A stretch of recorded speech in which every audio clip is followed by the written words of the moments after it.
علامہ صاحب آپ نے بہت اچھی بات کی. یہ بتائیے رمضان المبارک میں اجتماعیت نظر آتی ہے، ہر آدمی نماز پڑھ رہا ہوتا ہے، صدقات کر رہا ہوتا ہے، لیکن بحیثیت قوم، بحیثیت پاکستانی ہم ایک ہجوم ہیں، قوم کیسے بن سکتے ہیں؟ یہ پاکستان میں انتشار کیسے ختم ہو سکتا ہے؟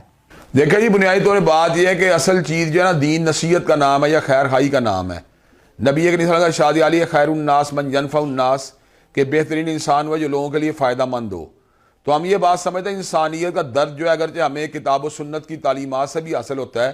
لیکن رمضان المبارک میں یہ بھوک اور پیاس ہم برداشت کرتے ہیں، وہ ایک پریکٹس ہوتی ہے، یہ ایک آبزرویشن اس لیول کی ہوتی ہے کہ جس سے ہمیں ان لوگوں کی بھوک اور پیاس کا اسسمنٹ میں یا اس کا اندازہ لگانے میں آسانی ہوتی ہے جو پورا کا پورا سال جو ہے غربت کی زندگی گزار رہے ہوتے ہیں. ان کے بارے میں ہمارے دل میں یہ بات آتی ہے جب ہم بھوک سے گزرتے ہیں، پیاس سے گزرتے ہیں، قیام حالات کے اندر جو ہے پاورٹی لائن سے نیچے رہنے والے لوگ جو ان کی زندگی کس طرح گزر رہی ہے، ان کے بارے میں ایک ہمدردی کا احساس، ایک بھائی چارے کا احساس، ایک اخوت کا جذبات جو ہے ان کے بارے میں پیدا ہو جاتے ہیں. تو ہم یہ بات سمجھتے ہیں اصل میں دینداری ایک ایسی چیز ہے جو بنیادی طور پہ انسانوں کے اندر جو ہے کلاس کنفلکٹس کو بھی ختم کرتی ہے، طبقاتی کشمکش کو بھی ختم کرتی ہے، اور سیاسی اور جو لسانی اختلافات ہیں ان کا بھی خاتمہ کرتی ہے. اللہ تعالیٰ کے فضل اگر دین کے اوپر ہم مجتمع ہو جائیں، وَاعْتَصِمُوا بِحَبْلِ اللَّهِ جَمِيعًا وَلَا تَفَرَّقُوا کی تصویر بن جائیں، تو جہاں پر ہم تفرقے سے آزاد ہو سکتے ہیں، لسانی تفرقات سے،